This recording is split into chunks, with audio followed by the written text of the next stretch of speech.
Hola, muy buenas tardes a todos y a todas. Muchas gracias por acompañarnos nuevamente en esta sesión del curso. Quiero comentarles que hoy iniciamos el tercer módulo, el tercer y último módulo, que está compuesto por 4 sesiones y que lleva por nombre Conflicto Estado Mapuche, Análisis Histórico, Político y Territorial.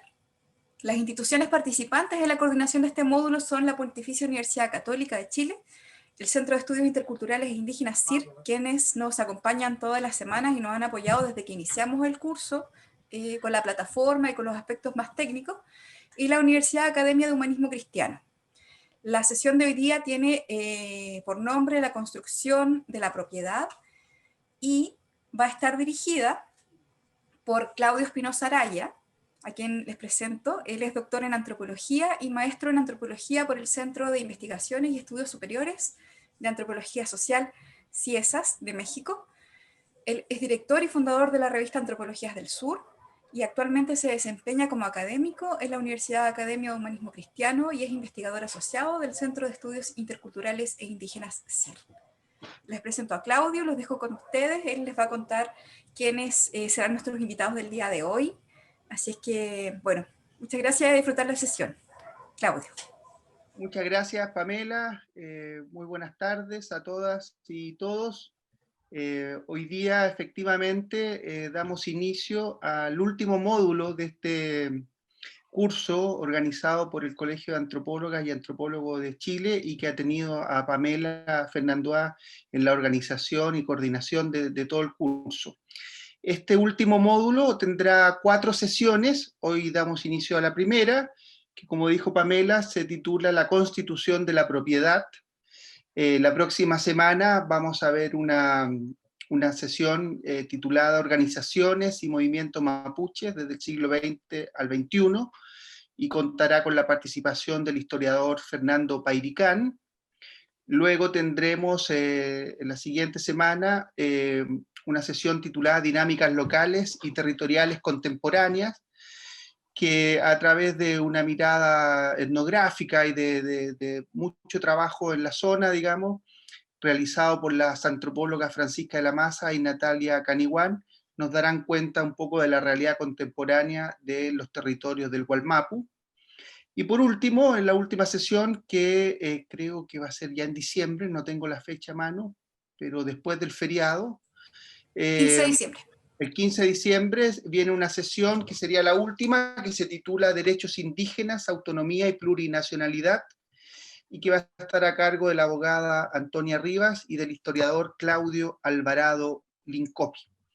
Y hoy día entonces, y ya para entrar en materia, quiero agradecer especialmente la presencia de dos colegas, la verdad es que dos investigadores muy conocedores del tema, con un trabajo de largos años, no quiero decir tanto para que no vean que son viejos, pero llevan muchos años trabajando en la zona, tienen un conocimiento de primera mano, realmente es un privilegio contar con ellos. A mí me tocó conocer su trabajo de cerca y he aprendido mucho cada vez que los escucho o los leo, ¿no? De manera que quiero agradecer la participación aquí de Martín Correa y de Raúl Molina, quienes van a estar a cargo de la presentación, la exposición de esta sesión. Una breve presentación de ellos. Martín Correa Cabrera es historiador y tiene un magíster y un doctorado en antropología. Actualmente se desarrolla como profesor en la Universidad Austral de Chile. Tiene una amplia trayectoria académica, investigativa y laboral. Ha trabajado como asesor de comunidad indígena en temas territoriales e históricos y es autor y coautor de muchos libros relacionados con la materia que hoy nos convoca. Por su parte, Raúl Molina es geógrafo, también doctor en antropología, es investigador del CIR y ha trabajado con pueblos indígenas y ha desarrollado numerosos estudios sobre propiedad indígena mapuche y publicado libros y artículos sobre el tema. Aquí voy a destacar algunos libros que han publicado mayormente juntos Martín y Raúl. Publicaron Territorios Huilliches de Chiloé, Las Tierras Huilliches de San Juan de la Costa, Territorios y Comunidades Pehuenche del Alto Biobío, la reforma agraria y las tierras mapuches, este libro en coautoría también con Nancy Yáñez, un libro de Martín Solo que se llama Las razones del Ilcún, enojo, memoria y despojo y criminalización en el territorio mapuche de Mayeco. Otro libro muy conocido, Las tierras de la ira, los conflictos entre mapuche, empresas forestales y el Estado, el caso de la comunidad de Temulemu, que fue editado por Jorge Iván Vergara y Martín Correa, y donde escriben varios colegas, entre ellos también Raúl Molina. Y por último, quiero destacar un libro de Martín, que tuvo un premio el año 2017 a la mejor obra literaria de ese año, La historia del despojo, el origen de la propiedad particular en el territorio mapuche. Bueno, dicho esto, les voy a dar la palabra a los expositores. Tienen alrededor de 25 minutos cada uno. Ellos han preparado una presentación bien particular, muy interesante, la verdad es que muy novedosa. Y bueno, le doy la palabra a Raúl primero, luego a Martín y luego volvemos a Raúl. Así que, bueno, bienvenidas y bienvenidos. Gracias. Gracias a los presentes. Y bueno, estamos con Martín, preparamos una primera exposición. Yo voy a hacer la introducción a esta conversación, que es sobre la constitución de la propiedad mapuche fiscal y particular en la zona que comprende desde el Biobío hasta Chiloé. O sea, estamos tratando una zona bastante extensa, que son a lo menos 3 regiones actuales, y lo hemos hecho para poder diferenciar y entender los procesos que allí han ocurrido, especialmente en el siglo XIX y principios del XX, para poder entonces discriminar el origen de los conflictos posteriores, ¿cierto?, que se van a dar, y también los conflictos que se dieron en ese mismo momento. Entonces, lo primero que quería señalarles es que es el territorio, una idea fundamental es que el territorio independiente mapuche, el territorio que no tiene el Estado, ¿cierto?, va, cuando recién comienza el 1818, ¿cierto?, es desde el Biobío hasta prácticamente Valdivia, ¿no? Este territorio que está acá representado es el que interesa un poco mostrar. Y lo demás, ¿cierto?, que son los territorios ocupados por los españoles, o sea, toda la zona central y el norte chico, donde habían comunidades mapuches, y el territorio de Valdivia, Osorno y Chiloé, que tiene otra realidad. Luego, les podríamos decir que un poco lo que vamos a tratar es que Martín, después de esta introducción, Martín va a conversar sobre el territorio Mayeco Cautín y sus particularidades respecto a la provincia de Arauco, el Alto Biobío, la provincia de Valdivia, Osorno y Yanquihue, que la voy a ocupar yo, digamos, de tratar de resolver.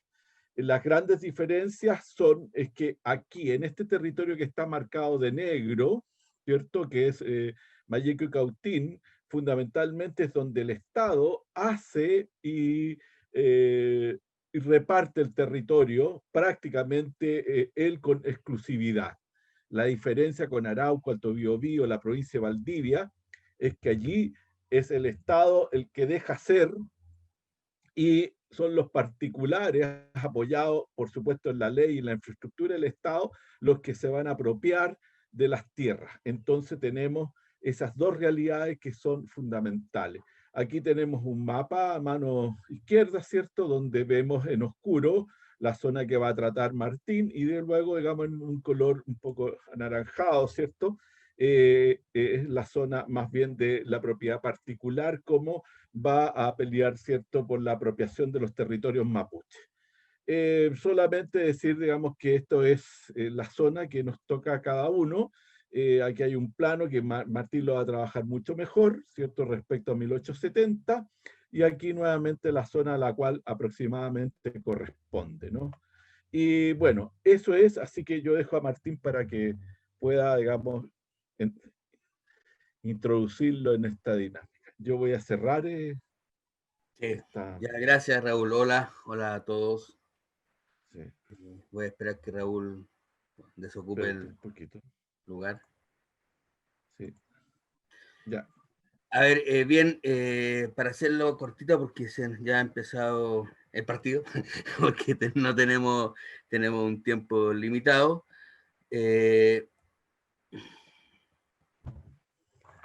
Un momentito, por favor.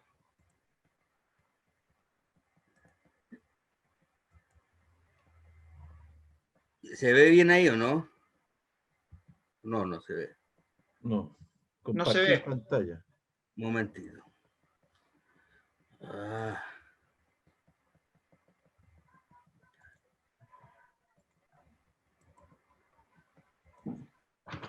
Ya, wow. Ahí sí, ¿cierto? Ahí sí, sí, Sí. perfecto. Ya, bien, vamos a empezar el tiro, cosa de... Bueno, buenas tardes nuevamente. Para mí es un placer estar aquí con todos ustedes, con Raúl nuevamente, luego de 17 años de trabajo compartido. Y yo voy a tratar la parte que va, la parte mayéutica, haciendo la diferencia que decía recién Raúl, es el lugar, es el territorio donde el Estado chileno actúa efectivamente, rematando el territorio y reduciendo a las familias mapuches, a diferencia de los otros especies territoriales, que tienen que ver más con la compra de acción y de derechos, con la formación de la propiedad en las notarías, conservadores, etcétera. Acá es una acción directa del Estado respecto a la construcción de la propiedad particular y mapuche. Aquí hay tres elementos que están permanentemente cruzándose, que son más o menos los que están ahí, que uno es los títulos de propiedad, que se forman en la notaría, que son fruto de los remates, que es la constitución de la propiedad particular y la transmisión de la propiedad particular desde entonces, de 1870-80 hasta nuestros días, que entra en contradicción con los títulos de merced, que es la foto que está arriba, a la derecha, que es la forma a través de la cual el Estado reconoce un espacio territorial a las familias mapuche, y que a través de estos títulos se reduce la propiedad, por eso se llaman reducciones, ¿eh? O reserva, que es lo que el Estado reserva para la familia mapuche. Y cómo estos dos elementos se cruzan en la historia, cómo a través de los títulos de merced se usurpa el territorio, o sea, a través de los títulos de dominio se usurpa el territorio, y a través de los títulos de merced hay un lugar como de refugio del antiguo territorio, y todo esto forma parte de una historia que es memoria, y la memoria se construye adentro de las rucas, en las conversaciones, en los New Tram, en una situación de una memoria compartida, de una memoria viva y que se va reconstruyendo permanentemente. El pueblo mapuche transmite oralmente sus historias de abuelo a nieto, y estamos hablando 120 años, por tanto estamos hablando de lo que le pasó el día a mi abuelo, le pasó al abuelo de mi abuelo, recién ayer, para un pueblo con memoria. Bien, como bien decía Raúl hace un rato, recientemente, a la llegada de los españoles, el territorio mapuche está densamente poblado y está distribuido jurisdiccionalmente, territorialmente, a través de los Futalmapu, que son las grandes tierras. Y desde un principio se va a una relación de conflicto entre invasores e invadidos, lo que se da a llamar la Guerra de Arauco. Situación que tiene un hito fundamental, que es el levantamiento de Curalaba 1598, es la quema de las 7 ciudades y la ocupación del territorio en forma autónoma, en forma con la jurisdicción propia de los niños loncos, entre el Biobío y el Tolten. El levantamiento de Curalaba, que la historia mal enseña, hay que tener, yo creo que harto cuidado con las palabras, hay que ir a lo que se dice y cómo se dice. La historiografía tradicional habla del desastre de Curalaba. Y hay dos desastres en la historia de Chile, uno es el desastre de Rancagua y el otro el desastre de Curalaba. En el desastre de Rancagua ganan los españoles y pierden los chilenos, en el desastre de Curalaba ganan los mapuches y pierden los españoles, o sea, en uno los españoles pierden y en el otro ganan, y ambos son desastres. Yo creo que se tiene que ver con la visión que se quiere construir del Chile. ¿Qué niega los indígenas? ¿Qué niega los mapuches, los dieguistas, etc.? En el año 1800, el año 1641 se firma el Pacto de Quillín, el Tratado de Quillín o de Quilín, en la cercanía de Lautaro, y se fija la frontera del Biobío a través de un tratado, a través de un parlamento que es firmado por las autoridades mapuches y por las autoridades españolas.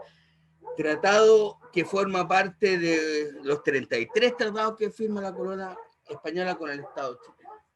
Este se respeta. Existe una autoridad, una jurisdicción que es respetada por la corona española. No obstante los conflictos que hay. Esto se mantiene incluso con la llegada del Estado chileno. Tenemos como algo bastante, que yo creo que es bastante simbólico e importante, que el primer escudo patrio de 1812, con José Miguel Carrera, tiene 2 mapuches en su figura. Luego Hernando Higgins, uno de los padres de la patria, habla de los mapuches como de los araucanos, entonces como el lustre de la América combatiendo por su libertad, la preciosa por nuestros nuevos hermanos amigos. Se mantiene una relación de respeto respecto de la territorialidad mapuche a través, por ejemplo, del Parlamento de Tapigüe. El Parlamento de Tapigüe de 1825, que hoy día es rescatado por las organizaciones y comunidades mapuches, reconoce una vez más la frontera que habían reconocido los parlamentos con la corona española. Y en su artículo 18 habla que los gobernadores o caciques, desde la ratificación de esto, no permitirán que ningún chileno exista en los terrenos de su dominio. Eso es reconocer autonomía, eso es reconocer jurisdicción y autonomía de la autoridad propia del pueblo mapuche.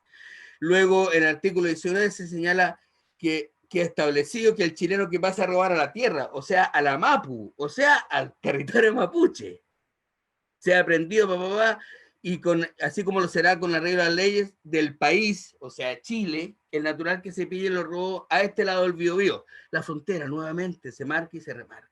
La frontera se mantiene, se conserva, se respeta. Hasta que llegamos a la década de 1850, más o menos, en que el Estado chileno decide, a través de decisiones de la Casa de Moneda, también del Parlamento, invadir el territorio. Y lo hace por intereses económicos, porque se necesitan tierras para agricultura, está la fiebre del oro californiano, entonces donde hay mucha gente trabajando hay que alimentarlo. ¿Cómo se alimenta? Con pan. ¿De dónde sacamos pan? Con trigo. ¿De dónde hacemos trigo?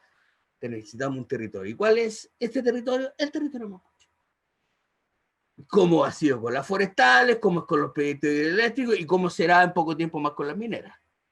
Siempre en los territorios de los pueblos indígenas, en este caso del pueblo mapuche. Además, existen intereses políticos de ejercer soberanía sobre el territorio autónomo. Estamos hablando de un espacio territorial que vive entre el Biobío y el Tolten, en que la República de Chile no tenía jurisdicción. Y no tener jurisdicción en un estado que desde Portales se declara unitario es grave. Entonces hay que ocupar ese espacio porque lo de unitario se acaba, se corta, se rompe. Y para hacerlo producir, poblar con inmigrantes europeos. Porque el mapuche es flojo, bárbaro y borracho. El mapuche, el símbolo del Estado en formación, se transforma ahora en enemigo. A ver. Y aparecen los discursos. Vicuña Maquena, el enemigo de la civilización, porque solo adora los vicios en que vive sumergido, etc. Se construye el otro para dominarlo y hacerse de sus dominios en beneficio de valores universales y compartidos. El Estado. Un momentito. No, es que me equivoqué de momentito de...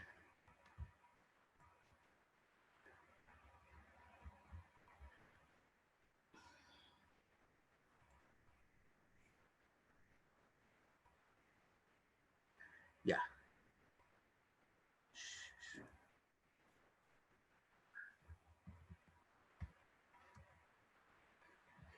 Se crea el enemigo interno, el mapuche, el símbolo del Estado en formación, se transforma en enemigos. Martín, tienes que volver a compartir pantalla. Ah, perfecto. Y esto se hace...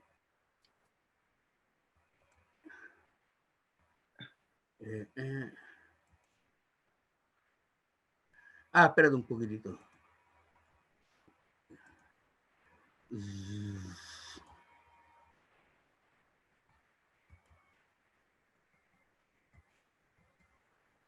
Disculpen.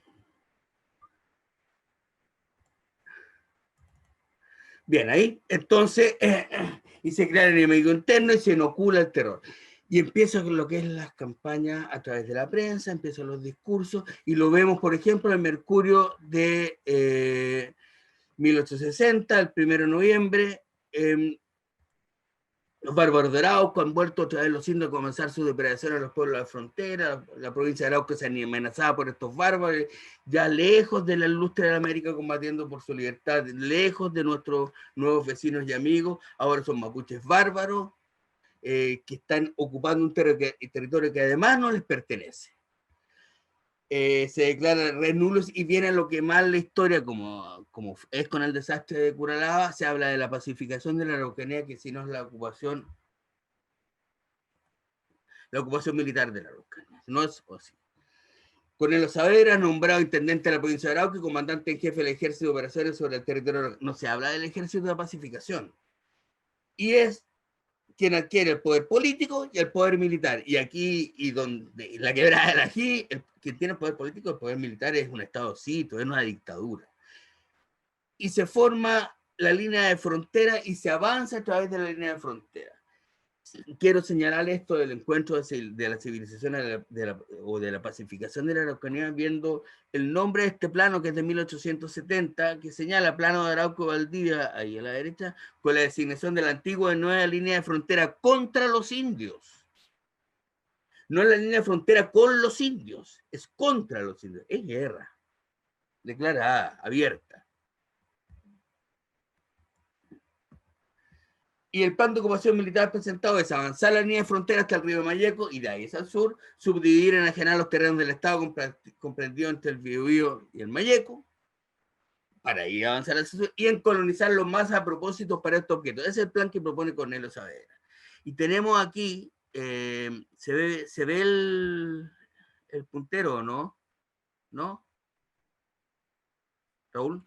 Sí se ve, sí se ve. Se ve. Cuando lo mueve rápido se pierde. Ya, aquí tenemos la línea de frontera que se avanza del Biobío y al Mayeco. Entonces tenemos el Angol, que se transforma en la ciudad núcleo de la expansión, el río Mayeco, está el río y el Fortino, Fuerte Huequén, Trancó, el Olenco, Chihuahua, Mariluán, Coyipulli, etc. Chihuahua es fundamental aquí porque ese es el paso hacia el sur. Y es fundamental además porque es ahí donde se producen las grandes matanzas. Y se han mantenido en el tiempo. Ahí el primer muerto del proceso de reforma agraria es Carlos Collillo en Chihuahua. El primer muerto en la democracia es Alex Lemune, Chihuahua. Jaime Mendoza Callillo también en Chihuahua. Camilo Castrillanca, 10 kilómetros al sur de Chihuahua. Es un territorio de permanente ocupación militar o de policía militarizada. Se va avanzando la frontera y una vez que se va avanzando la frontera se van levantando sucesivas líneas de fuerte. Aquí tenemos un plano que lo pasaremos más rápido, pero que en definitiva es, se ocupa Angol. Ahí viene la famosa frase de Cornelio Saavedra: señor presidente, el avance no nos costará mucho, sino mucho mosto, mucha música, excepto algunos problemillas menores que tendremos en el camino, que los tienen cuando llegan a esta zona, a los llanos de Quilapán, cuando llegan a la zona que va del río Mayeco hacia el sur, las actuales comunas de Coyipulli, Ercilla, Victoria, la estigmatizada zona roja del territorio mapuche, que en ese tiempo era, según Gregorio Urrutia, la guarida de los fascinerosos. Se va avanzando hacia el sur y a medida que se va avanzando hacia el sur, se van ocupando lugares estratégicos y que son el origen de las actuales ciudades. Detrás del ejército de ocupación de la Araucanía, que fue una guerra a sangre y fuego, que hubo muerte, quema de cementeras, quema de rucas, raptos de mujeres y de niños, rapto de toda la animalada que había, se acabó el territorio, se acabó, ni el Aicuyín, ya no hay animales grandes. Y viene el proceso de disjuelación y remate del territorio mapuche. Esto es fundamental porque el proceso de disjuelación y remate del territorio mapuche es el origen de la actual propiedad latifundaria y forestal, que se remonta a este momento. La propiedad particular del territorio mapuche, en la zona que estamos nosotros, que es de Malleco a Cautín, hasta el Tolten, no se forma antes que llegara Colón, se forma aquí, hace muy poco tiempo, a partir del año 1870. Y que se lleva a cabo a través de la hijuelación y el remate, detrás del ejército de ocupación de la Araucanía, donde venía Pedro Lago, los mejores cuadros del ejército, donde venía Baquedano, cuyo caballo todavía se mantiene en pie. Detrás de él venía Theodore Smith, que va haciendo hijuelas de 500 hectáreas. Y los primeros remates se producen el 10 de enero de 1868, cuando se hijuela y rematan los terrenos fiscales del departamento de Nacimiento entre el Biobío y el Malleco. Luego viene en 1873, ya los ríos Renaico, Malleco, Angol, 1875, la cordillera Nahualbute, Renaico, Malleco, Malleco, Los Sauces, Purel, Lumaco, Chihuahua, en 1878, 1881, o sea, estamos hablando de que la mitad del proceso de ocupación militar de la Araucanía ya se está rematando el territorio. El proceso de ocupación militar de la Araucanía termina en 1883, cuando las tropas chilenas suben hacia Lonquimay, Curacautín, la cordillera. Pero ya tenemos 687.000 hectáreas que han sido rematadas. Y han sido rematadas en virtud de la ley de 1866 sobre fundación de ciudades, que es la misma ley que se ocupa para erradicar, reducir a la familia mapuche en los títulos de merced. Yo creo que esto es fundamental. Y que habla de cómo se redujo el territorio. Por eso se llaman reducciones, por eso se llaman reservas, porque es lo que el Estado reserva para los mapuches una vez que se enajena y se adjudica el gran territorio. Cuando a los particulares, cuando los peñas dicen nosotros nunca vendimos, nosotros no enajenamos, nosotros fuimos engañados, a nosotros se nos usurpó la tierra, y en esto tiene que ver mucho el Estado, tienen absolutamente toda la razón. La ley de 1866 de la Fundación de Población en Territorio Indígena, todavía se llama territorio indígena, en 1874 ya empieza a llamar territorio de colonización. Sospechosa, dice Bobo Figa. Señala, de cada extensión se levantará un plano en el cual se marcarán las posesiones indígenas y a cada reducción, y las que no por haber sido asignadas, las que no son asignadas se reputarán como terrenos baldíos. ¿Y cuáles son estos? Todos aquellos respecto de los cuales no se haya probado una posesión efectiva o continuada de un año a lo menos. O sea, va a la comisión radicadora, mire, mensura, se supone, y les pregunta a los vecinos si están hace más de un año, estamos hablando de habitantes ancestrales, y se reduce el territorio. Y se reconoce como propio lo cercado. Y los mapuches tenían un trato extensivo de la animalada. No se acercaba. Y delimitaban entre sí a través de accidentes geográficos, quebradas, ríos, alturas, etc. Y se señala en los títulos de merced que la comisión se ha asesorado que los solicitantes carecen de medios de trabajo y que la calidad del suelo es buena y se presta para los cultivos más usados. Y sin embargo se les reduce de 10 millones de hectáreas a 500.000 hectáreas, el 5%. ¿Y por qué? Porque son pobres, porque carecen de medios de trabajo, aunque la calidad del suelo sea buena y se preste para los cultivos más usados, como se señala en este título de merced. En cambio, los colonos que vienen llegando, que también son pobres, se les asignan unas hijuelas que alcanzan a 70 cuadras y 30 más por cada hijo varón de años, pasaje gratuito, el puerto de embarque hasta Chile, material, una yunta huella, una vaca paría, vacas, carreta, máquina troncadora, pensión mensual y asistencia médica. ¿Y por qué? Porque son pobres. Entonces, mientras a los mapuches, a los habitantes ancestrales, se les reduce, a los otros, que son los colonos, se les apoya. ¿Por qué? Porque son pobres. Y que tiene que ver, de nuevo, con una opción, hoy día se llamaría una opción de desarrollo país. Es ese tipo de una opción del país, de la aristocracia y la oligarquía que gobierna desde Santiago. Acá tenemos un caso. Tenemos aquí Chihuahua, el fuerte Chihuahua. Ahí está el río Huequén, ahí está el río Mayeco. Y a la derecha, aunque lo tomamos nosotros, está Coyipulli, el fuerte Chihuahua. Y en el fuerte Chihuahua está Manuel Pillán, que era el gran lonco de la época. Esta es la carta de colonización de Bolonia, un detalle. Insisto, aquí mismo se formó el asentamiento Miguel Cayupán, aquí donde... Aquí es donde se produce la matanza, aquí es donde se produce la guerra, la tierra arrasada, donde se quema la cementera, donde hay muerte. Muerte mapuche. Se quema la cementera, se queman las rucas, etc. Y eso está en las memorias del Ministerio de Guerra y eso está en la memoria de las comunidades mapuches. Otra cosa que sea parte de la historia escondida de Chile, porque esto no se cuenta. No se cuenta ni en el colegio, no se cuenta, se niega. ¿Ah? En la historia sucia de Chile. Y en este gran territorio, si fuera el territorio, podemos ver que hay unas líneas rectas y la antigua tierra del lonco Manuel Pillán, que está ahí, en el 364, que está al centro del Cerro Chihuahua, son rematados ante el fisco por la Junta del Moneda de Santiago por José Bunster, el rey del trigo, en representación de Juan Macay, que fue el que entregó las tierras y sufragó los gastos para levantar el fuerte de Lebu, y se le entrega a la escuela 365, 353, 354, 359, 367, 3... todo el sector. Y para que quede más claro, es todo este sector. Y se forma el Gran Fundo Chihuahua.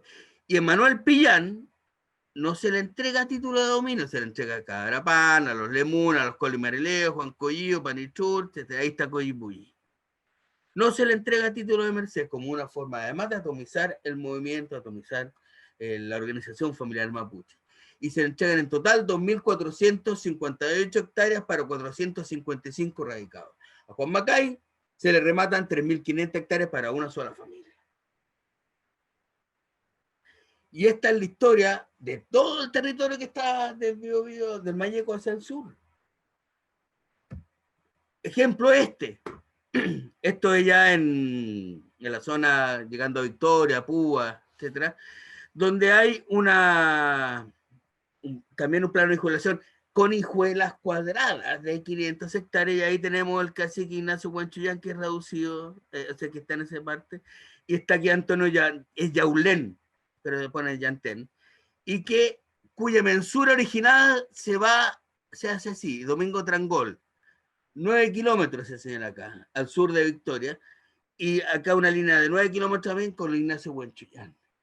Pero cuando se entrega el territorio, se entrega así, a Ignacio Huanchuyán se reduce a ese pedazo, Antonio Yaulén a ese pedazo, y aquí queda Agustín Edwards, Arturo Edwards, Todo el gran territorio mapuche fue entregado a la familia Edwards. Así se formó la hacienda Huilileu. Así se formó. Y hoy día, ¿cuál es el conflicto que hay? Es por recuperar las tierras de la hacienda Huilileu. Hoy día, ¿cuál es el conflicto que hay en este territorio? Es llegar hacia el Mayeco, cosa que ya han logrado, y recuperar toda la parte que hay en el valle de Chihuahua hacia Temucuicó, que también está recuperado. Sin embargo, o sea, y este gran proceso concluye con la entrega de 2.918 títulos de merced por 500.000 hectáreas para 80.000 personas. El 6% es efectivamente ocupado, por un lado, y por otro lado el censo de 1907. Hay que imaginarse un censo de 1907 después de la ocupación militar. Yo soy mapuche y empiezan a llegar unos wikis, yo me escondo. Y aún así, hay 110.000 mapuches censados. Y si a 80.000 mapuches se le entregaron tierra, ya hay 30.000 mapuches que quedaron sin tierra. Luego, no se respeta los de líneas naturales que separaban las comunidades entre sí, como hemos visto, se forman figuras geométricas alejadas de la ocupación efectiva. No sé, ni van por cerro, ni van por quebrada, ni van por río. Sin embargo, esos deslindes, cerro, quebrada, río, forman parte de la memoria mapuche, y eso lo voy a insistir porque es la base argumental fundamental en la demanda territorial actual y antigua. Luego no se respetan los delindes naturales que separaban las comunidades entre sí y se reconocen dominio los sobrantes de los remates. O sea, una vez que se remata todo el territorio, se le entrega a los mapuches. ¿Y qué decía la ley? Que había que reconocer el territorio mapuche y lo que sobrara se declaraba baldío fiscal y se remataba. Se hace al revés. O sea, ya hay un acto ilícito, ilegal del Estado chileno. Martín, Llega. unos 5 minutitos. Perfecto. No. En definitiva, lo que importa además con esto es que no solamente queda un pedazo de tierra afuera, queda afuera la tierra de los ancestros, quedan afuera los ñen, quedan afuera los eltún, que son los cementerios, los guillatúes, los paligües, que las partes planas, eso se lo entregan a los colonos, a ellos se les remata esos espacios y los mapuches son tirados a las peores tierras, hacia los cerros, hacia los pedreríos.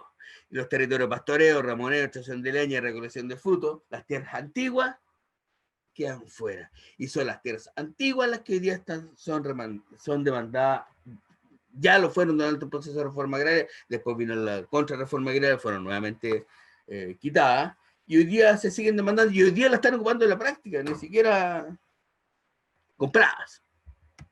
Aquí está el origen del latifundio y la gran propiedad forestal en Gualmapu.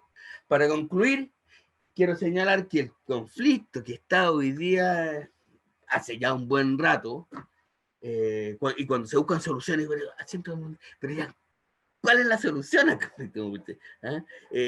¿Cuánta tierra? Aquí yo creo que hay 3 elementos que están en juego. El primero, que la asamblea, ¿qué es lo que es tierra o es territorio? Eso es lo primero.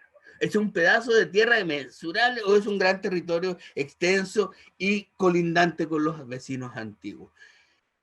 La Declaración de los Pueblos Indígenas de las Naciones Unidas señala que los pueblos indígenas tienen derecho a las tierras, territorios y recursos que tradicionalmente han poseído, ocupado, utilizado o adquirido. Entonces el tema es, ¿cuáles son estas tierras, territorios y recursos que tradicionalmente han poseído? La ley indígena, la 19.253, establece que las tierras mapuches, ni siquiera habla de las tierras mapuches, habla de las tierras de las etnias como un concepto cultural, lingüístico, religioso, lejano al concepto de pueblo que implica territorio. Pero son aquellas que las personas de la comunidad indígena actualmente ocupan, que provienen de los títulos comisarios, de los títulos de merced, de las sesiones gratuitas, o sea, del proceso reduccional. Porque las tierras que provienen del proceso de reforma agraria, en gran parte las tierras antiguas, las tierras grandes, fueron los acuerdos de propietarios fueron revocados y solamente quedó en dominio de la familia mapuche aquellas que eran parte del título merced. O sea, las tierras mapuches son las tierras reduccionales. Cuando el Estado que reduce dice que las tierras mapuches son las que el Estado solo reconoce, estamos volviendo a lo mismo. Y los mapuches dicen, no, pues, si lo que falta aquí son las tierras antiguas, las tierras de la línea antigua se habla. Luego viene la Comisión de Verdad Histórica y Nuevo Trato, de la cual con Raúl participamos, y supongo que varios de los que están ahí también, y que si bien uno tiene que reconocer que fue un tremendo trabajo de recopilación, de reconstrucción histórica, de reconstrucción de la memoria, de recopilación documental, etc., llega el momento de las conclusiones. Y las conclusiones son las mismas de antes. Entonces, ¿cuál es la propuesta final? Es que la Comisión de Reparación deberá encargarse de hacer un catastro de las reclamaciones de tierra y que estén originadas exclusivamente en la pérdida de, ahí me tapa un poco la cuestión, pero señala que estén originadas exclusivamente en los títulos ya se han ganado, o sea, los títulos de merced. Lo que se propone es hacer un catastro de las pérdidas de las tierras de los títulos de merced, nuevamente las tierras reducidas. ¿Qué es lo que dicen los empresarios? ¿Qué es lo que dice Milo Taladriz en el encuentro de Nagro hace 8 años? Es muy simple el asunto. De las 500.000 hectáreas, faltan 45.000 hectáreas. Se hace un catastro de esas hectáreas y se les revuelve y se les reconstruye los títulos de merced. Las tierras mapuches demandadas hoy día y ocupadas hoy día, recuperadas hoy día, no son las tierras de los títulos de merced, son las tierras antiguas. Y yo creo que mientras no exista voluntad política para enfrentar este proceso de esta forma, vamos a seguir igual como ha sido la historia de Chile desde sus inicios. Bueno, Muchas gracias, Martín. Vamos a dar la palabra ahora a Raúl, pero antes, Martín, Amanda del curso nos hace una pregunta que puede ser para el final, pero para que ya la vaya anotando, y algo que tú conoces muy bien. Ella pregunta, ¿qué ha pasado con las tierras de los Lusinger? ¿Cómo se constituyó esa propiedad? Digamos, algo que tú conoces muy bien. Así que dejamos anotada esa pregunta. Pero que me han acusado de conocerlo muy bien. Dejamos anotada esa pregunta y le damos la palabra a Raúl. Adelante, Raúl. Muchas gracias. Bueno, voy a continuar con lo que estaba señalando Martín en forma muy clara, ¿no? Y con antecedentes de lo que esta historia y de lo que ha ocurrido con el territorio, que son partes constituyentes de la lucha actual del pueblo mapuche. Bueno, yo lo que quería señalarles es que Martín se ha referido fundamentalmente a la zona que está acá, ¿no? Que es la zona que está demarcada por la ley de 1866, que era la que declaraba territorio de colonización esta área, ¿ya? Entonces, yo lo que él planteaba al principio, que a mí lo que me interesa o me toca conversar con usted es qué pasa con las áreas que están arriba, Arauco, Alto Biobío y Biobío, y las zonas de más al sur de Valdivia, Osorno y Chiloé. Entonces, quería...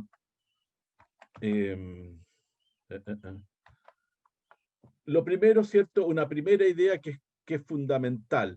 Aquí el Estado actúa a través de la constitución de la propiedad, actúa, ¿cierto?, apoyando la constitución de la propiedad en la medida que los elementos jurídicos y administrativos de alguna manera hacen un lavado de los títulos, y cuando la propiedad hay que ocuparla, entonces se ocupa la fuerza, generalmente la fuerza policial, para el desalojo, y esto es muy parecido a lo que hoy día ocurre. Lo que es muy importante es que la radicación que se llama Martín en la zona de la Araucanía de Malleco y Cautín opera desde el siglo XIX. Aquí vamos a ver que la radicación solo comienza después de 1900. Son territorios que quedan marginales o quedan arriba y abajo, ¿cierto?, al norte y al sur de esta zona que hablaba. Entonces, aquí lo que opera es la usurpación de tierra, la usurpación a manos de particulares, es la ocupación del territorio mapuche con una violencia racial, además, que está constituida, y el Estado deja ser, ¿no? El Estado deja ser, el Estado del laissez-faire, haga nomás usted, digamos, lo que quiera, ¿cierto? Nosotros les vamos a apoyar. Entonces, para poder ver esto, digamos, uno podría decir qué pensaba, digamos, el Estado, ¿no? Los gobernadores o quiénes eran los encargados de colonización. Mire, en 1874, Hermógenes Pérez de Arce, gobernador de Leu, parecido, digamos, un señor actual, señala que los indios, y esto estamos hablando de Arauco, para la zona de Arauco dice que los indios han de llegar precisamente a quedar sin propiedad, es decir, bajo la superioridad de la raza europea. Bueno, ahí hay una denostación, ¿cierto? Hay una clara expresión del racismo y una denostación del indígena. Esto es una condición total de la inferioridad de la raza. O sea, esto podría ser, no sé, un discurso ¿no? Supremacista, ¿no? Y esto se ha de cumplir por las leyes benéficas que se dicten para favorecerlo, incluso a pesar de eso.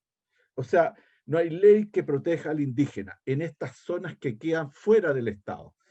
Y cuando uno se va más al sur, se va a la zona de Valdivia, Osorno, Yanquihue, ¿qué dice Vicente Pérez Rosales? En el mismo año, 20 años antes, dice que la línea que nos separa de los indios civilizados y de los habitantes de origen europeo no podría ser indicada con exactitud. O sea, él dice que en realidad incluso hay fronteras al interior, en atención a que cambia día a día.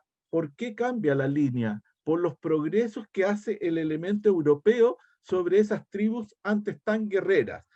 Esta línea es un verdadero zigzag cuyos ángulos salientes representan al norte los últimos pasos de la civilización y los ángulos entrantes, los restos de la barbarie que no tardarán en desaparecer. ¿Y cuáles son los avances de la constitución de la propiedad? Es decir, los fundos. Aquí, digamos, comienza, digamos, van a aparecer todos estos apellidos que son muy claros. Por ejemplo, ¿quiénes son los avances de la civilización? Los estanches, toneleros, ¿no? Que venían y se bajan de un barco, es la mano de obra que sobra en Europa, la traen, ¿cierto?, la colonización alemana y los coloca. Y por otro lado, ¿cierto?, están los Matei, etcétera, que son nombres que nos resuenan hoy día, pero que van a provocar, ¿cierto?, esta lucha contra el indígena. Y aquí hay un racismo, hay una superioridad, hay un discurso, claro, muy fascista, ¿no? Entonces, que ya está en el siglo XIX. En Arauco y Alto Biobío, nos vamos a centrar ahí, y nosotros vamos a ver que efectivamente, por ejemplo, en este Mercurio de 1800, dice, ya ha llegado el momento de emprender seriamente la campaña contra esa raza soberbia y sanguinaria, lo que hablaba Martín, cuya sola presencia en estas campiñas es una amenaza palpitante, una angustia para las ricas provincias del sur. O sea, eliminar. ¿Y cuál es la forma de reducir? Es quitarle la tierra, pero también, ¿cierto?, de arrinconarlo. Y allí está el discurso. Y en la zona de Valdivia Osorno, ¿cierto?, en esta zona la política del Estado es variante. Podríamos decir que en el caso de Arauco y Alto Biobío, ¿cierto?, lo que se deja es dejar hacer a los particulares, que es el mismo esquema que se utiliza en Valdivia, Osorno y Chiloé. Dejar hacer a los particulares ocupando las tierras, o sea, ahora son los particulares. Recordemos que la propiedad es la propiedad inscrita, o sea, basta para ser dueño de un terreno, no la posesión material, sino que el título, es decir, el escrito. Por tanto, ¿dónde están los mayores esfuerzos de la usurpación? Es en constituir títulos fraudulentos por las vías más diversas. Y eso es clarísimo, porque en esta zona los usurpadores de tierras van a fabricar títulos. Y cuando van a querer tomar posición, van a llamar entonces a la policía y van a llamar el auxilio del Estado. Y por eso que en estas zonas, tanto en Valdivia, en Arauco, ¿no?, lo que ocurre, ¿cierto?, es que hay grandes matanzas de indígenas, ¿cierto?, en la cual operan la fuerza policial y también los particulares. Es una de las características. ¿Cómo opera esto? Y yo creo que aquí hay un dato fundamental, digamos, es que en esta historia hay una situación previa. Por ejemplo, en Valdivia Osorno, antes de que lleguen los particulares, se está escuchando... Oye, hay alguien que tiene alguien tiene el micrófono abierto. Que por favor apaguen el micrófono. Que silencien el micrófono. Oye. Bueno. No me la puedo sola. No puedo sola. Bueno, por favor, apaguen los micrófonos. Tener que lidiar con eso y estando así, es así. Por la Claudia Acevedo. A verme también a cocinarme, ¿cachai? No sé, yo no se puede saber. No se puede saber. Tendría que hacerlo el encargado. Pero bueno, vamos a pedir a Rodrigo. ¿Sí? Como para pelear en este minuto. Porque eso es una pelea. Uf. El Ramón me ha llamado todo el rato. Mejor no quiero contestarle porque no me quiero meter de nuevo en esa mierda de que la herencia, que la rina, que la weá, que el abogado, que firma, que no. ¿Cachai? Por eso estoy evitando todo tipo de cosas. ¿Sabes qué podríamos ver con el encargado? Y es el encargado puede silenciar a la de verdad gente. Que me viene a dar el patatú. Y yo lo estoy contactando. Tumbas, ¿cachai? Weá, para asegurar toda la weá y no tener... Escucha todo lo que estás diciendo. ¿Cachai? Respecto a Ramón. No. Ahí. Ahora sí parece. Raúl. Ahora sí, ¿me escuchan? ¿Sí? Sí. Ya. Sí, escuchamos, gracias. Ya, perfecto. Y yo apreté algo que era silenciar a todos, después los de silencio si quieren, pero... Sí, claro. Ya. Oye, bueno, lo que quería señalar, digamos, es que hay una situación bien particular que tiene que ver porque en Arauco y en Alto Biobío se va a dejar hacer a los particulares, usurpar como ellos quieran, constituir títulos de la forma más increíble, incluso a pesar de la regulación de las leyes que van a ocurrir, que son las leyes de Arauco, y que operan fundamentalmente en Arauco, en la cual se exige, digamos, que no sé, que hayan testigos, que no sean los títulos falsos, pero en realidad igual eso es un arreglo que permite efectivamente, prácticamente, Arauco constituirlo de títulos particulares, ¿no? Y vamos a ver que hay una serie de especuladores que van a constituir esos títulos, después los van a vender y van a llegar todas las familias, ¿no? Viene la violencia. La violencia ocurre cuando alguien quiere tomar posesión de ese título, de ese papel. Entonces, por ejemplo, cerca del Yeuyeu, vamos a encontrar, por ejemplo, que llega la familia Wensperger, ¿no? A tratar de desalojar a los indígenas, a los mapuches que estaban allí, porque tiene un título, pero un título mal habido, construido, ¿cierto?, de la forma más fraudulenta. Entonces, el fraude es uno de los elementos fundamentales, y en connivencia con los notarios, ¿no? O sea, los notarios, incluso van a haber varios notarios que van a salir justamente porque constituyen títulos de propiedad que son falsos.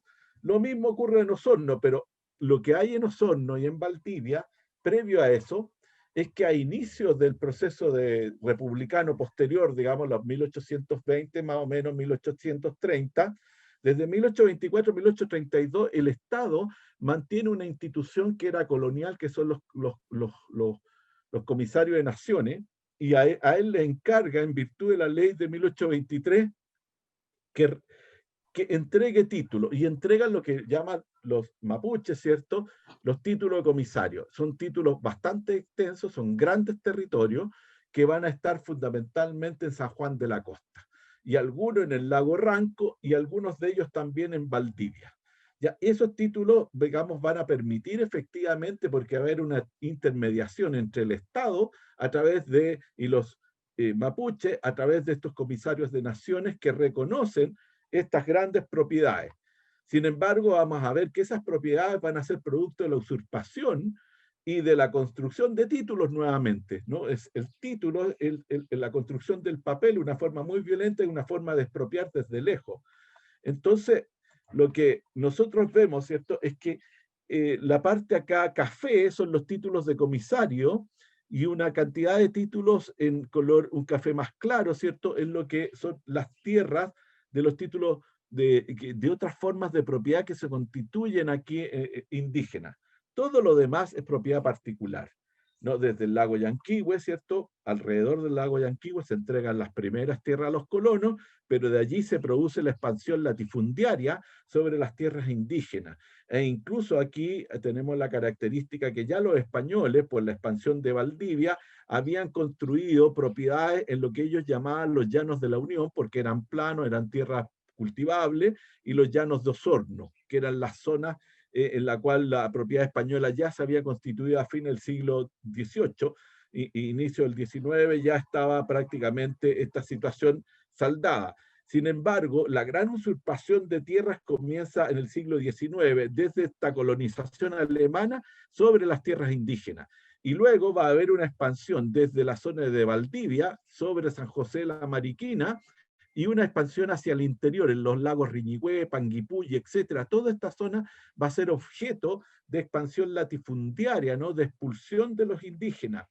Esto va a explicar una cosa, es que los indígenas no tienen propiedad, no tienen título, son ocupantes de los territorios ancestrales, ¿cierto?, por el derecho constitucionario. La única forma que existía, ya lo decía Martín, para constituir propiedad indígena eran los títulos de comisario. Entonces, ¿qué hacen aquí estas fuerzas, digamos, que son las fuerzas de la usurpación? Fundamentalmente retrasar la comisión radicadora, es decir, que la comisión radicadora no saliera de la zona entre el Mayeco y el Cautín y pasara a radicar a los indígenas en este otro lugar, porque antes que pasara, ellos tenían que haber usurpado las tierras antes, ¿no? Porque cuando llegaran ya no habrían tierras que radicar. Y esa va a ser la estrategia. El Estado va a permitir que la comisión radicadora, que comienza a operar en 1884, no entre a este lugar hasta 1900. O sea, solamente en 1900 pasa a Valdivia, y le ordena pasar a la zona de Osorno en 1910, 20 años después, o 40 años después, producto, digamos, entonces deja que la usurpación, deja hacer que se constituya la propiedad particular bajo los preceptos que ya señalábamos al principio, ¿cierto?, de Hermógenes Pérez de Arce y el mismo Pérez Rosales. Entonces, bueno, todo esto está absolutamente graficado, respaldado por documentos de los gobernadores, donde están hablando constantemente de los conflictos. Los títulos de comisario, ¿cierto?, se van de alguna manera siendo objetos también de apropiación, y comienza el proceso de usurpación. Aquí hay una usurpación, aquí lo que se conoce como usurpación, quitar al otro sin ningún tipo de derecho o mediante la violencia o las formas, digamos, mañosas de construir títulos, ¿no? Opera en este lugar. Acá, tanto en Arauco, en el Alto Biobío, en la zona de Valdivia, Osorno y Chiloé, las usurpaciones son claramente el pan de cada día, ¿no? Es la política del Estado chileno que después que entrega los títulos de comisario, deja, ¿cierto?, que se constituya la propiedad particular y no entrega ningún otro título sobre las tierras mapuche. Y deja que estos títulos los constituyan los alcaldes, los jueces locales, los jueces de letras. O sea, ni siquiera es que lo constituya el conservador de bienes raíces que opera recién en el año 59, 1859, sino que lo constituyen ellos, con lo cual, por supuesto que grandes porciones de tierra pasan a manos de particulares, ¿ya? Y claro, sin que esto lo supieran los indígenas, porque lo que construyen es un papel con deslindes que le dan la propiedad. Y esto opera fundamentalmente en esta provincia de Valdivia y La Unión, ¿no? En esta zona se produce la usurpación. Bueno, aquí está lleno de datos, 1834 ya se hablaba, ¿cierto?, de cómo los indígenas, ¿cierto?, demandaban que volviesen ya a la costumbre anterior, ¿cierto?, porque que tenían con la alianza con los españoles de ser juzgados por los gobernadores con sus caciques de amigos y comisarios de indios. Es decir, en realidad buscaban esa relación pre-republicana, ¿no?, en la cual había una especie de distensión entre el Estado, ¿cierto?, colonial y los indígenas, pero aquí la usurpación en la zona es muy rápida. Entonces, en 1842 ya prácticamente esta tierra está llena de pleitos, o sea, está llena de juicios, se desenvuelven cada día los indígenas en esta jurisdicción, decía el juez de letra de la provincia de Valdivia, ¿ya? ¿Y quiénes fomentan los pleitos? Conduciéndolo al pronto y espantado y a un pronto y espantoso estado de miseria, lo hacían, ¿cierto?, todos estos tinterillos, abogados, etcétera, que operaban para los particulares constituyendo títulos, o sea, con un papel robaban grandes extensiones de tierra. Y así entonces, generalmente el Estado, ¿qué es lo que hacía? Decretaba una serie de leyes, pero que no iban al fondo de la cuestión de prohibir las ventas, sino que estas ventas, lo que había que hacer es que fueran cada vez más legales, para que no hubiesen después dificultades. Entonces se exigía la presencia del gobernador, pero no se impedía, no había ninguna ley de protección de las tierras indígenas ni de sus territorios, sino que se dejaban, ¿cierto?, a el beneplácito de quienes deseaban, ¿cierto?, usurparla. Entonces tenemos ahí una serie de decretos, es lo mismo que ocurre en Arauco, estos son los decretos que son regionales, ¿cierto? Hay para la zona de Arauco, pero también lo hay para Valdivia y también lo hay para Yanquihue, ¿no?, donde en general se le daba atribución al intendente, pero prácticamente era para asegurar las ventas de los territorios de indígenas, ¿no? Entonces, lo que va a ocurrir, ¿cierto?, es que esto se va acumulando. Entonces, las instrucciones constantemente se van dando, todos los dueños de terrenos o propiedades rurales son adquiridos de indígenas o quienes le declaren contratar el territorio de la provincia de Valdivia en enero de 1845 en adelante, deberán hacerse tomar razón. O sea, además el Estado quiere saber cuántos títulos se han constituido de forma fraudulenta y de alguna manera esta misma acción lo que hace es legitimar las compras y ventas que se hacían.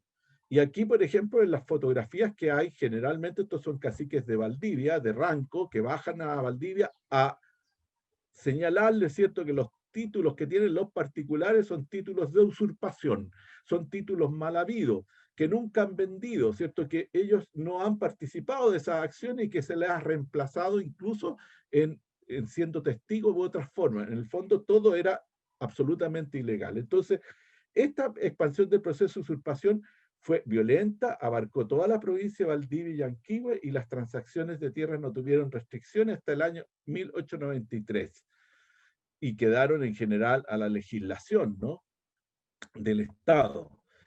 Fíjense ustedes acá, yo les tengo una lista. Este es un título de comisario de la Cordillera de la Costa de Osorno.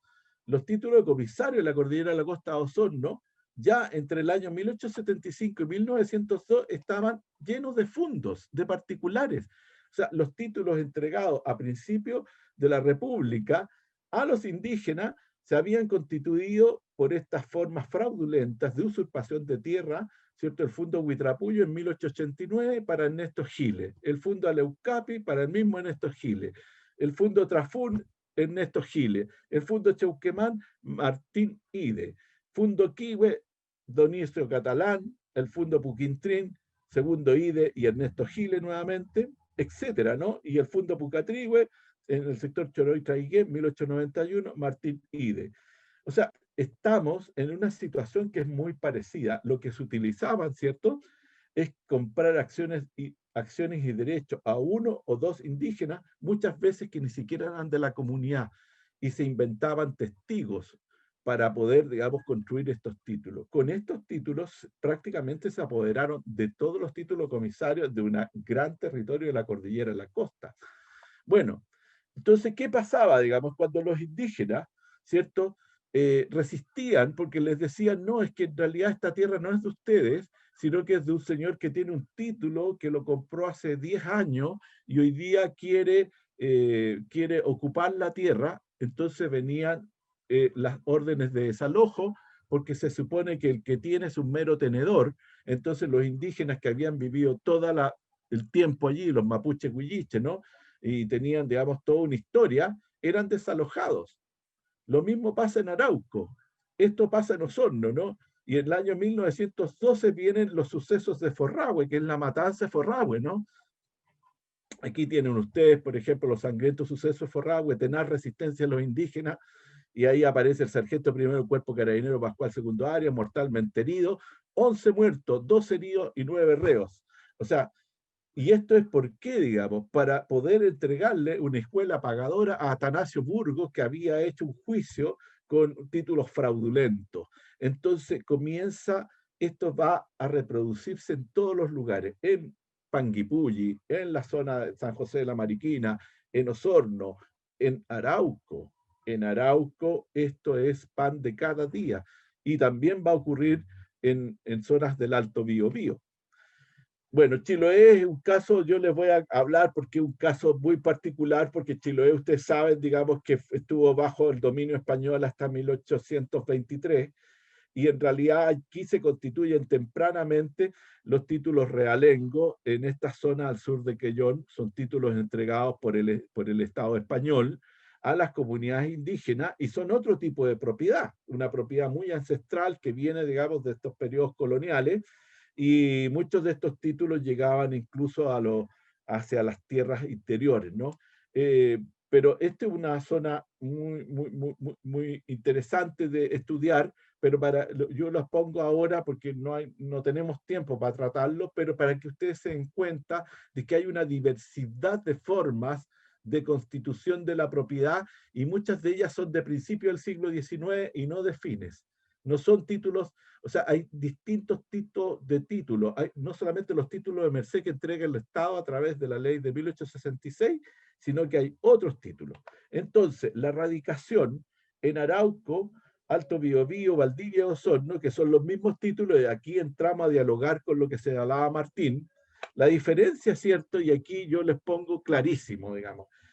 Martín hablaba que Malleco y Cautín, esta zona, ¿cierto?, los títulos de propiedad, los títulos de merced, las reducciones entregadas en las comunidades son entre 1884 y 1929. La comisión radicadora, que era la que entregaba los títulos, solo ingresa a Arauco en 1900. O sea, prácticamente, no sé, 16 años después, y comienza a operar solo en 1910, porque una cosa es el decreto y otra es que efectivamente entreguen títulos. Y en el Alto Biobío, la comisión radicadora solo llega en 1919. O sea, prácticamente ya 2 décadas después que comienza el siglo XX. Vienen a radicar, a ver dónde quedan comunidades pehuenches, ¿no? Y claro, las que quedaban eran unas pocas, pero todo el resto del territorio había sido usurpado, habían sido constituidos títulos, ¿no?, sobre estas tierras, el Fundo Ralco, el Fundo Guayalí, etcétera. O sea, eran todos fundos, el Fundo Nitrito, el Fundo Trapatrapa y otros fundos que se constituyeron al igual, bajo el mismo método que de Arauco y también de Yanquihue, ¿no?, esas grandes propiedades. Y en el caso de Arauco, para que ustedes vean cómo el Estado también participaba del proceso de expansión, o sea, por una parte entraba en el ejército y entregaba y remataba y repartía las tierras, en el caso de Mayeco Cautín, pero en la zona de Arauco lo que hacía era dejarle a los particulares cada vez más espacio para que ellos constituyeran su propiedad. Este límite que está acá, que en el lago Lanalhue, ya está establecido en la ley de 1866, ya dice que desde acá hacia el sur, ¿cierto?, del Lanagua hacia el sur, nadie puede constituir la propiedad porque la va a constituir el fisco, es decir, el Estado de Chile. Sin embargo, en la ley de 1874, este límite se lleva hasta Tirúa y se le deja todo este campo libre entonces a la usurpación de particulares, a la avanzada, ¿cierto?, de esta expansión latifundiaria. Entonces llegan a estos fundos de acá, a esta zona, ya en 1875, 76, acuérdense que el gobernador de Lebu lo que decía, que llegará, digamos, a desaparecer la raza mapuche, ¿cierto?, desde una perspectiva racista por la superioridad de los europeos. Bueno, los que van a llegar acá son los Ebesperger y otros, ¿cierto?, que van a constituir esta propiedad.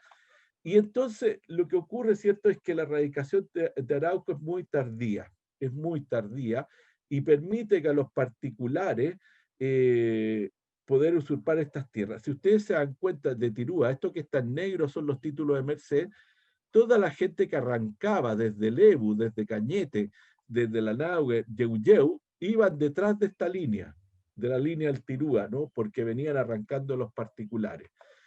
Entonces, aquí tenemos el paso, la usurpación y avance latifundista comienza desde esta zona.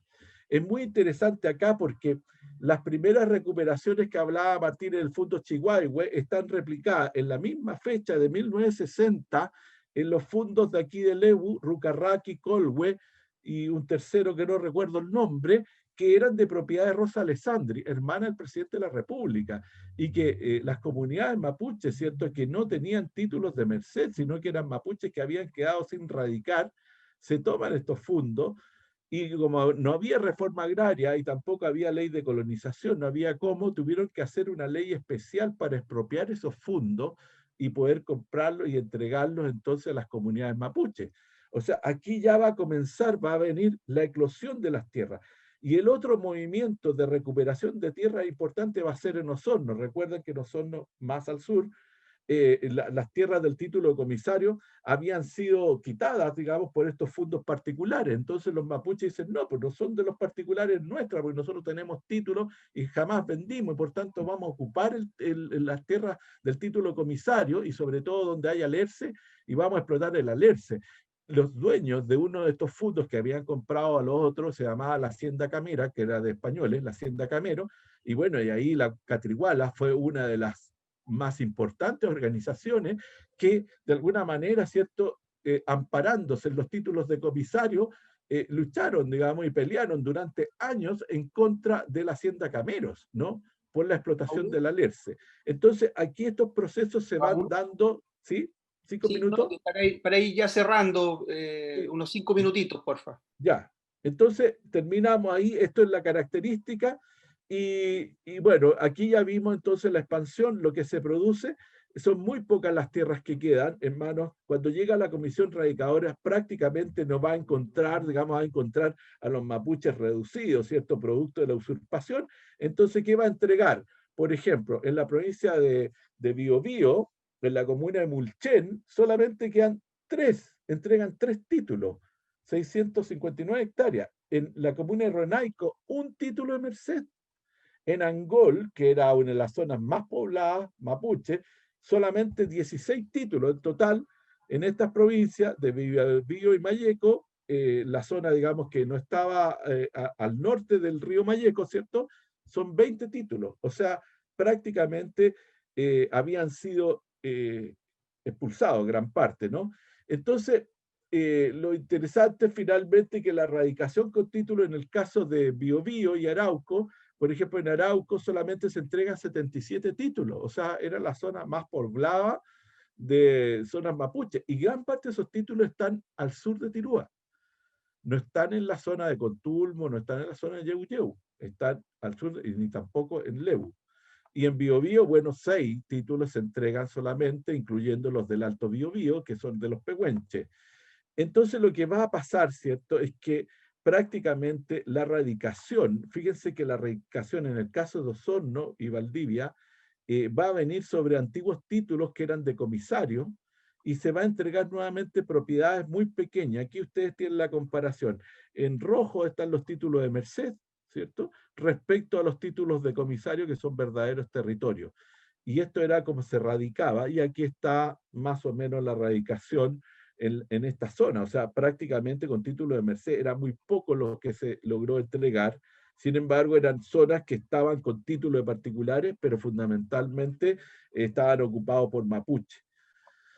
Bueno, y en Valdivia, ¿cierto?, solamente se entregan 477 títulos, la gran mayoría en Panguipulli, que era una resistencia y reserva mapuche muy importante, más de la mitad, más del 50% son de la comuna de Panguipulli, el resto, digamos, son de Mariquina, son de Mafil, etc.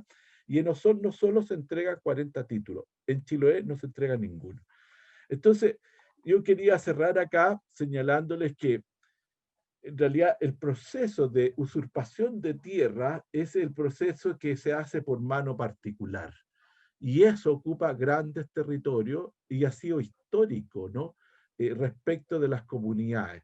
También el Estado, en zonas, por ejemplo, más australes, como la zona de Osorno, Valdivia, ¿no?, y Chiloé, hay otras formas de títulos de propiedad que se entregaron, pero la erradicación fue prácticamente estrecha, muy pequeña, muy reducida en Arauco, en la zona del Biobío y también en la zona sur. Eso hace, digamos, entender que hoy día las luchas mapuches por los territorios tengan esta gran riqueza, ¿no?, que ya, lo que hablaba Martín, que ya no es el título de merced, son las tierras. En Osorno podrán ser los títulos de comisario, en Chiloé son los potreros realengos, y en Arauco son las tierras ancestrales, son las tierras que iban de río a río, que son las que finalmente se están reconstruyendo. Lo mismo pasa yo creo que donde los procesos más han avanzado es en la zona del Alto Biobío, donde efectivamente, ¿cierto?, hay una ocupación territorial donde los mapuches han logrado efectivamente recuperar una parte importante de sus tierras. Bueno, esto es lo que muestra un poco la constitución de la propiedad con procesos históricos, donde el Estado acá ha dejado hacer, pero ha sido también promotor y ha sido auxiliador, ¿cierto?, de finalmente una clase latifundiaria, ¿cierto?, que ha estado detrás para la ocupación sobre las tierras. Y lo otro que yo quiero recalcar es que todo este enfoque también ha tenido el racismo detrás, ¿no? Esto no es, digamos, que fuera solamente la propiedad y el derecho positivo. No, aquí hay concepciones racistas, hay formas de exterminio, ¿cierto? Y hay incluso enunciaciones que uno podría calificar que fundamentalmente antiindígena, digamos. Aquí hay una persecución muy importante, sobre todo en el siglo XIX y las primeras décadas del siglo XX. Así que, bueno, los dejo ahí. Yo creo que queda bastante, ¿no?, por conversar, pero yo creo que lo importante es que definimos, junto con Martín, estos dos procesos, donde el Estado reparte todo, y en aquellos donde la usurpación estuvo en manos de particulares. Eso, estimados. Muchas gracias, Raúl. Si quieres puedes dejar de compartir tu pantalla para tener así a todo el público. De acuerdo, ahí estamos. Bueno, muchas gracias a los dos. La verdad es que muy interesante. Es poco el tiempo, de verdad, pero los casos y los temas que seleccionaron y expusieron Martín y Raúl fueron bastante decidores, y uno se arma inmediatamente un cuadro y es bastante evidente dónde está el origen de los conflictos que actualmente observamos en aquel territorio y que injustamente se le atribuye al pueblo mapuche, ¿no? De hecho se titula como el conflicto mapuche, cuando aquí vemos que hay una acción del Estado que provoca un despojo, ¿ya? Un despojo territorial, pero que no es solamente un territorio, no es solamente algo físico, sino que además también hay historia, cultura, cosmovisión y una acción concreta, ¿no? Una acción concreta que se inserta en ciertos paradigmas del siglo XIX, claros, que están incluso a veces respaldados por la ciencia de aquella época, como es el racismo, los medios de comunicación, etcétera, ¿ya?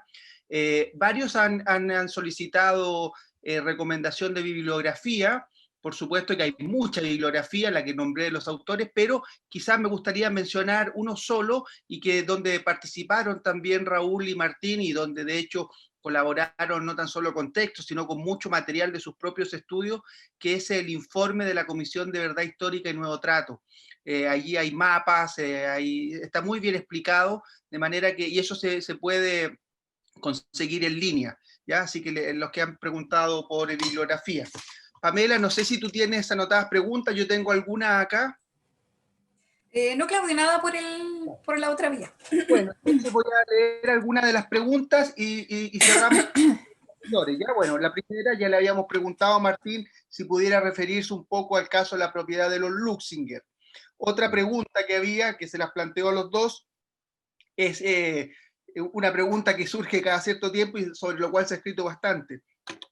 ¿Quiénes habitaban estas tierras antes de los mapuches? ¿Ya? O preguntaba alguien, John, ¿de dónde vienen los mapuches? ¿No? Esa es una cosa que podrían contestar. Después hay otra pregunta que quizás ella fue poco respondida, que había alguien que quería saber bien la diferencia entre título de merced y título de comisario. Luego, otra persona pregunta, ¿cómo denominarían a los pueblos originarios que habitaban en lo que hoy es la zona central del país? Y por último, una pregunta que tiene que ver con la zona de Rucalhue. Pregunta a alguien, ¿cuáles son las tierras antiguas que allí, a propósito de la construcción de la central hidroeléctrica, cuáles serían las tierras antiguas que estarían en posición de reclamar los pehuenches? ¿Ya? Esas serían las preguntas que anoté por el chat del Zoom. Así que adelante, Raúl y Martín. Martín, por favor. Raúl, tú. Dale, dale. No, bueno, lo primero, el caso Luxinger, que es por demás conocido, es la misma situación que hemos relatado largamente. Cuando llega la familia Luxinger, que es don Conrado Luxinger, se le adjudican 60 hectáreas que empiezan a ampliar, ya sea comprándole a otros colonos, como también corriendo cercos, lo que se llama. No me acuerdo en este momento cuál es el resto, Juáper era uno de los colonos, había no sé, colonos, y finalmente esto redunda en que los fundos de la familia Luce, que son varios hermanos, son alrededor de 1.200 hectáreas. Aquí hay dos elementos. El primero, que cuando llegan los colonos, es todo el espacio que está en la zona cercana a Temuco, en la zona de Yeupeco, en la zona de Padre Las Casas, Vilcún, se hijuela el territorio como lo vimos en la ponencia, y se entrega a colonos extranjeros, colonos suizos, colonos alemanes, y se dejan unos espacios muy mínimos para la familia mapuche, unos títulos de merced muy chicos, y que tiene que ver también con una suerte de castigo que se produce porque fueron quienes vivían ahí, fueron parte importante de los romeros, la gente de Truf Truf, de la Yerreu Truf Truf, quienes participaron en el Futamalón de 1881, entonces se produce una suerte como de castigo. Y se hijuela el territorio y a la familia mapuche se le entregan espacios mínimos y a los colonos se hijuelas colindantes, grandes espacios. Eso es por un lado, el proceso original, la hijuelación y el remate a colonos o la entrega, la adjudicación, remate a colonos.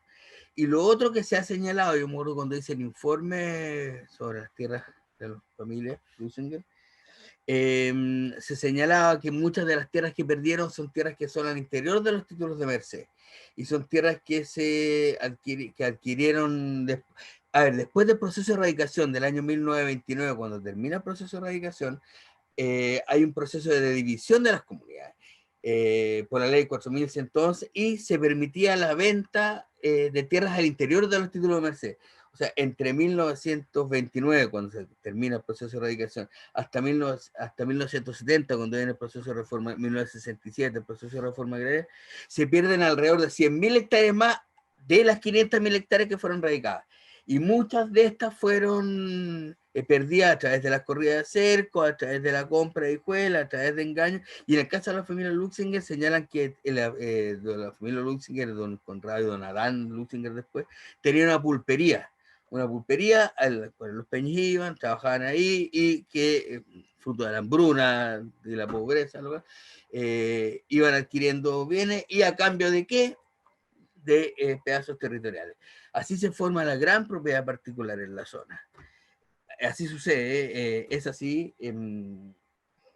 Y lo que se está hoy día en proceso de recuperación son precisamente aquellos espacios territoriales de los cuales que les fueron sustraídos de su dominio. Así se formó la propiedad en esta zona. A ver, yo quería recalcar un poco lo que decía Raúl recién, al respecto también del proceso reduccional. Son las mismas familias que vienen de antes, o sea, son herederos, de los primeros que llegaron. Por ejemplo, el caso cuando fue la ocupación y la recuperación de tierras, en el caso que tú nombrabas en Arauco, también está el Fundo Natre Pangal, que era la familia Larroulé, que pariente claro. Del segundo piso. Sí. Y que son herederos porque ahí llega una colonia vasca importante con los Echepare, etc. Y con los Larroulé. El proceso es el mismo, el proceso de reducción territorial es el mismo que en la zona de Malleco. Acá hay un elemento que yo creo que es importante señalar también y que se me pasó a decir, que cuando comienza el proceso de reducción territorial a través de los títulos de merced, que es posterior a los remates, ojo, por eso se llaman reservas, porque el Estado lo que le reservó para los mapuches es posterior, no es que los sobrantes se le entregó a los colonos, los sobrantes se le entregó a los mapuches. Eso es un proceso inverso a lo que se ha señalado. Y también tiene que ver con un autor claramente de afán político. Por ejemplo, los títulos de merced número 1, 2, 3, 4 y 5 son en Capiñancucheo, en Temucuicuy, en Pulea Coñumil, en Coyico, en la actual zona roja, que ya era la zona roja del conflicto mapuche. Y luego, cuando hablamos de que hay un acuerdo, una convención entre el Estado chileno y los particulares en el proceso de ocupación militar. Esto lo plantea Wilson Cantoni claramente, una de las condiciones que habían para quienes se les remataban los territorios, los antiguos terrenos mapuches, era que tenían que cercar y hacer fosos. En esta nueva postura común, estados particulares, que tiene que ver con el desarrollo, con la producción y con la seguridad de la frontera.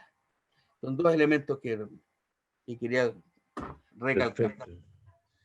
Oye, a mí me parece súper interesante lo que señala Martín, porque yo creo que efectivamente, y ahora que estoy pensando, el proceso de colonización en la Araucanía, estas primeras 60 hectáreas, se transforman producto un poco también en grandes propiedades después, ¿no? Entonces, que es un poco los mismos procesos que ocurren en los otros lugares. Yo me quería referir a dos o tres preguntas muy cortitas, digamos. La primera, efectivamente, los títulos de merced son los más extendidos, son aproximadamente 3.000 títulos, 2.900 y tanto. 3.009. ¿Cuánto? 3.009. Bueno, claro.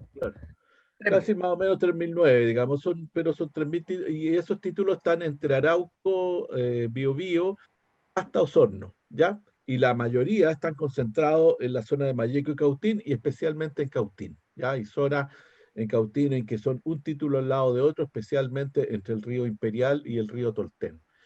Después, digamos, hay zonas ya que es mucho más disperso, digamos, los títulos, ¿no? Sobre todo, y eso va reflejando cuestiones de la guerra. Y esos son los títulos de merced, y están entregados entre 1884 y 1929, cuando se acaba la ley de erradicación. Sin embargo, los títulos de comisario, que son los otros títulos anteriores, primero no lo entrega una comisión radicadora, sino que lo entregan instituciones que ya habían sido constituidas por los españoles, que son los comisarios de amigos, los comisarios de naciones. Y esas instituciones se mantienen en la primera mitad del siglo XIX, sobre todo en esta zona sur, digamos, donde se mantienen la vigencia de ello en la relación con los indígenas. Sobre todo porque esos territorios ya no eran independientes totalmente, sino que habían sido ocupados por los españoles, en guerra con los españoles, muy parecido a la zona central. Y ahí lo que ocurre entonces es que esos títulos se van a entregar hasta 1832, 1836 aproximadamente, y son títulos en que no hay beligerancia entre Estado y pueblos indígenas. ¿Por qué? Porque son los propios indígenas los que demarcan esos títulos, por eso que son tan grandes, por eso que son posesiones de los caciques, ¿cierto? Y de los guilmenes y de sus familias, que son grandes posesiones, ¿no? Son territorios relativamente importantes. Entonces, eso lo genera, digamos, y ahí hay una diferenciación en el caso de los títulos de comisario. Sin embargo, el Estado con los títulos de comisario lo que va a hacer es desconocerlos. Cuando dicta el Código Civil en 1857, desconoce los títulos de comisario y no permite que estos se inscriban en el conservador de bienes raíces.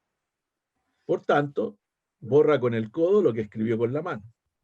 Y eso pasa lo mismo también con las protocolizaciones que hacían los mapuches con los terrenos realengos que le había entregado la corona española sobre grandes extensiones de tierra en el sur.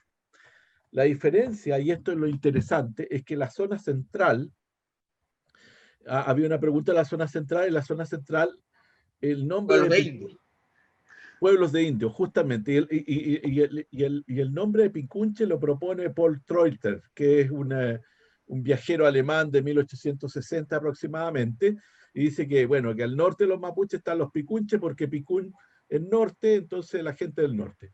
Pero en realidad los pueblos de indios son muy importantes porque cuando llega la República son aproximadamente, subsisten 113 o 130, no recuerdo el nombre exacto, pero muchos de esos pueblos de indios de la zona central y del norte chico han sido la semilla y el origen, ¿cierto?, de nuevos, por ejemplo, de los diaguitas, el pueblo de India del Huasco Alto.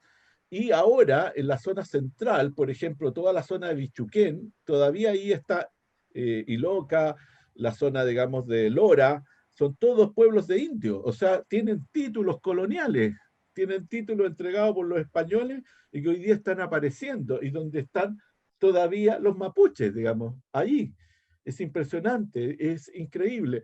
Entonces, muy probablemente en la zona central aparezcan dos tipos, digamos, muy rápidamente, ¿cierto? Nuevas comunidades con territorio y demandando territorio. Pueblos como Peu, Mochada, etcétera. Son todos pueblos de indios que eran mapuches, etcétera, ¿no? O sea, yo creo que ahí hay algo que va a comenzar nuevamente. Entonces, lo otro, digamos, que me gustaría señalar es que la cosa Rucalhue, en el caso de la represa del Alto Biobío, nosotros trabajamos con Martín en toda la zona del Alto Biobío respecto a las represas. No, bueno, tratamos de parar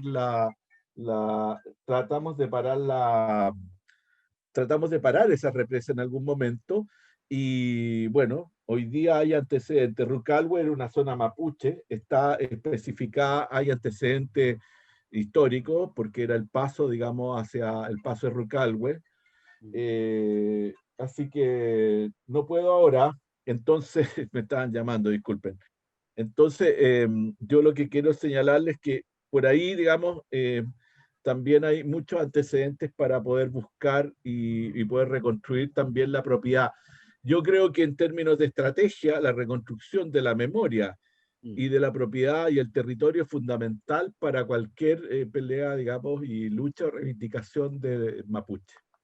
Y en el caso de Rucalhue, además, si bien no hay títulos de dominio como Tapatapa, Maya Maya, Camuñicú, Sí hay mucha documentación de cronistas, como bien decía Raúl, como un paso importante en la zona. Hay otro elemento que se me quedó, pero que yo quiero recalcar, que tiene mucha vigencia con lo que sucede hoy día respecto a la construcción del enemigo interno como una forma de legitimar la presencia militar entonces y actual.